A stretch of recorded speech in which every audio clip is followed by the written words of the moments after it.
Looks like it might be working. And I'm going to proceed as if it is. Been having some technical difficulties. I hope you're able to go from the normal page this would be on and find this new one. I wish I could tell you what the final landing spot's going to be, but whatever. I'm trying to get this fixed and got some different people trying to help me. So we'll see what we can do. Man. You ever done a mid-year checkup? Do you kind of track your movement progress or lack thereof? My wife and I tend to do that. We're not real what I would call goal setters in the sense of, smart, specific, measurable, attainable, I think, whatever. I mean, we are kind of goal setters, but we're not that precise, you might say. But we do like to track the general trajectory. The trajectory is like the path. Movement over time would kind of be a definition of it. But I can't remember which of the philosophers said that the unexamined life is not worth living. The unexamined life is not worth living. And what they mean is, if you're not going to occasionally stop and kind of detach and look back at yourself and your life as if you were looking at someone else. In other words, if you're not going to examine it, if you're not going to track its movement, then probably you're not going to get where you want to go, and you may not like where you end up. So, I like to do that. And, even in the middle of all this craziness, in fact, maybe it might even be more important to do it in the middle of all this craziness, because it gives you a sense of returning to what you have some control over. One of the things that all of these craziness going on, the coronavirus, the racism struggles happening right now, all of it's very unsettling. The economic stuff going on, it's an election year. And what a lot of it does is it just makes us feel very vulnerable, out of control, very unable to kind of feel like we're in charge of anything. But you really are.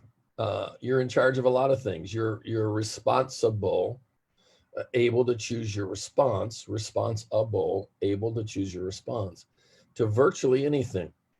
So every once in a while, and again, it's June, it's not quite the middle of the year, but I was just thinking sometime earlier this week, I was going to put a post up, and I'll probably put it up later today, kind of on this whole concept of a mid-year checkup. And it's kind of just looking at, like, what were you thinking when the year started? Like, I keep a journal, and this is my page. I don't know if you can read it because it might be backwards. I'm not sure.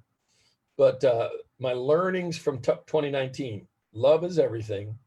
Stop judging. Close the gap between knowing and doing. And all of those had great meaning for me last year.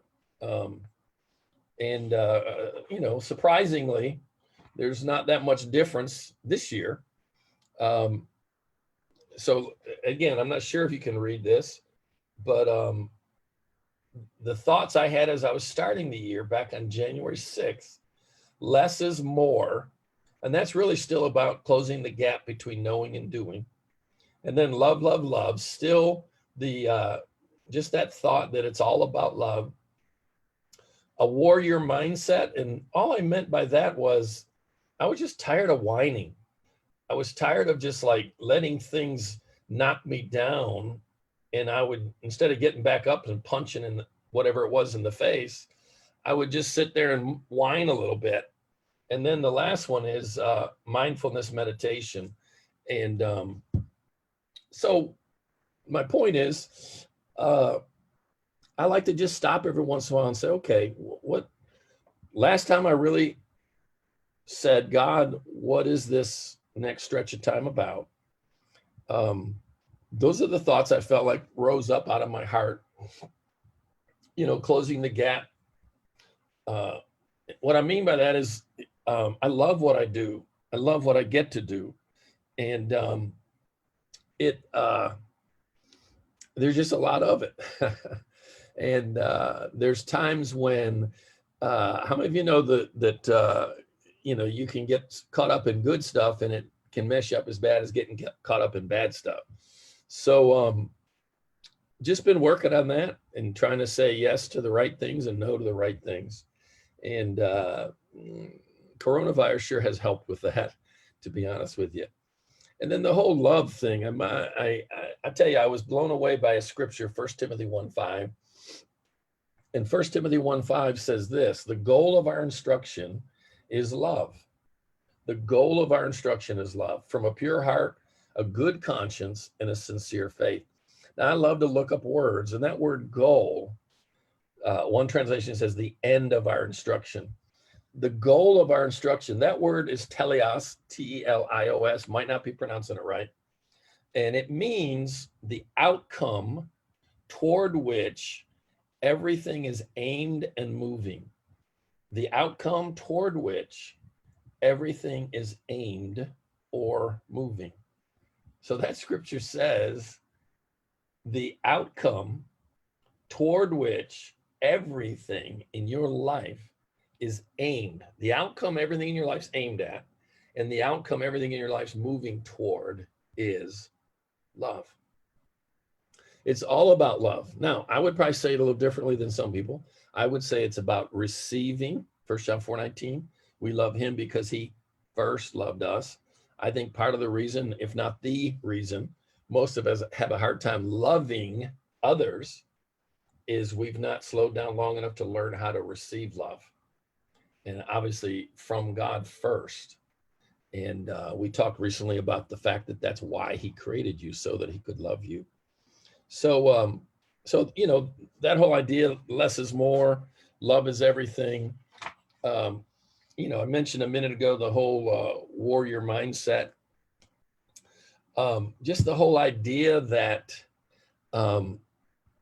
life's hard, man. There's no two ways about it. Life's hard. The greatest blockages between us and our best future are inside of us, not outside. I would comfortably say that the majority of what we struggle with, we didn't choose. It's a result of the culture, the family we were born into, the socioeconomic class we were born into, none of which we had a choice in, early life experiences. And my point being, and I don't mean this ugly, but I find that if I'm not careful, I can kind of get into a form of whining and just say, oh, why this, why that, why the other. And I can't control this, that, or the other. But what I can control is my thoughts, my responses to people and situations. Now, I'm not saying it's easy. I'm not saying it's easy, but I am saying it's possible. And so what we're talking about today is just kind of a mid-year gut check. Like, have the courage to sit down and almost like you put your own life on the desk in front of you. And then you said to yourself, how am I doing? How am I doing? Now, listen, not by other people's expectations. How am I doing by the last time God and I sat down and talked about what I should be working on, what I should be moving toward? How am I doing in the areas that in the recent past I felt were important enough to try to make progress in? So have the courage to do that, guys, because it's good for you every once in a while. Now, it hurts sometimes, but it's good for you. And I just pray that you'll do that, but I also pray that you'll do it through a filter of grace and understanding. And love you guys, and sorry about the technical difficulties. I hope you can get to this somewhere, and I will post it on the right site at some point in the near, probably later today. All right. Love you guys.